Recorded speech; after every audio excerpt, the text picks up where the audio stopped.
By the early 1990s, a unique situation began unfolding in the Indian state of Jammu and Kashmir. Well-armed and well-trained militants sprung up almost everywhere. IED bombs started exploding all across the state. Insurgency in Jammu and Kashmir has begun. The Indian military establishment was shocked at the scale of terror unleashed by these foreign-trained militants. The problem was unique, as it was not just an insurgency, it was a proxy war waged by Pakistan to liberate Kashmir from India. The Indian army, which was mainly guarding the LOC, did not have a direct solution. The militants must be flushed out, but without losing civilian lives.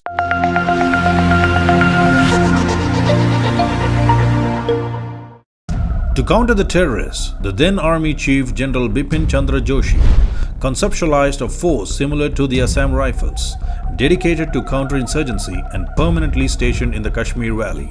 He would also adapt the time-tested grid system to counter the terrorists in Kashmir. In this system, the entire terrain in the affected area was divided into a grid.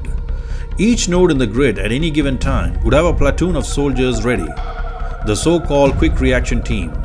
In case of any attack, the platoon closest would move into action, which would then be reinforced by the nearby platoons with artillery and attack helicopters. This method was very successful in the jungles of Sri Lanka and Nagaland.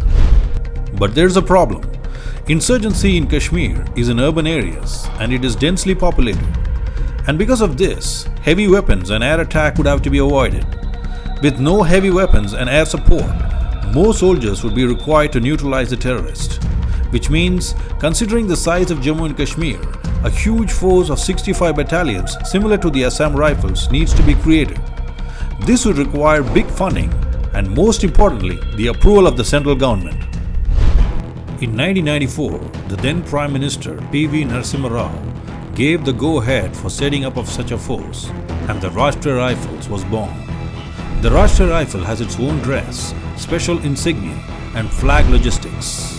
RR's motto is Dhrita aur Vrita, meaning perseverance and bravery. The initial size of the RR was 5,000 troops, all of whom served in Jammu and Kashmir. The Rashtriya Rifles was the first to receive bulletproof jackets and specially designed counterinsurgency helmets known as patkas. In the early days, the Rashtriya Rifles consisted mainly of soldiers from regiments all across the country. It was like a transit camp with troops coming and going at regular intervals. There was little camaraderie and cohesion among the troops. There were also numerous problems of administration and indiscipline. In spite of all the problems, the Rashtriya Rifles was worth its creation. It was a success. The initial RR battalions were deployed in the terrorist-infected areas of Tarang Tarang in Punjab and Anantnag in Jammu and Kashmir, and it proved to be extremely effective. In Punjab, the deployment of the army and the RR units resulted in the turnaround in the situation. By the time the RR celebrated its 8th anniversary, it had become the most decorated organization in the army, as it had earned more than 500 gallantry awards. In fact, 25% of the units had already been awarded the unit citation by the Chief of the Army Staff for their distinguished performance. In spite of its success, the RR faced many challenges. Its main challenge was the deputation of soldiers from various regiments who did not bond along well.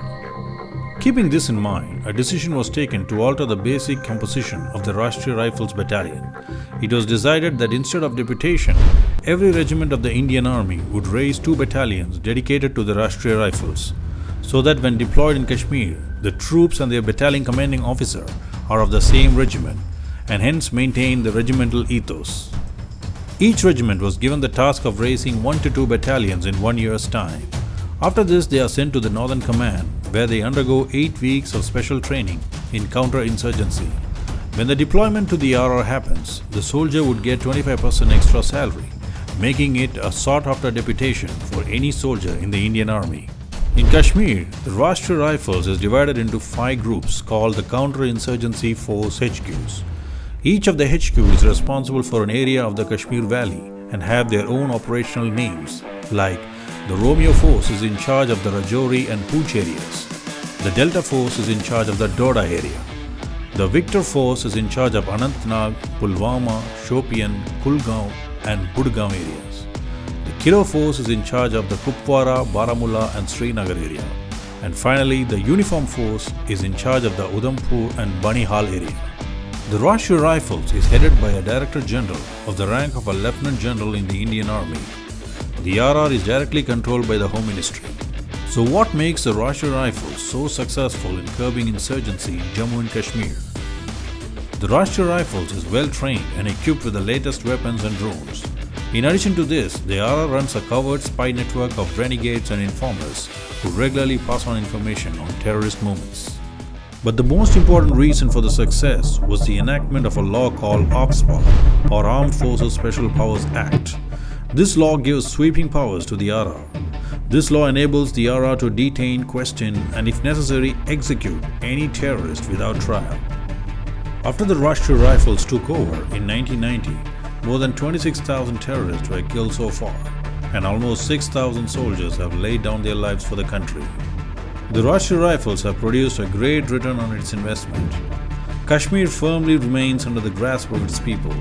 Only the people of Kashmir will decide what is good for them, and not any other country. If you like this video, please subscribe for more. Thanks for watching.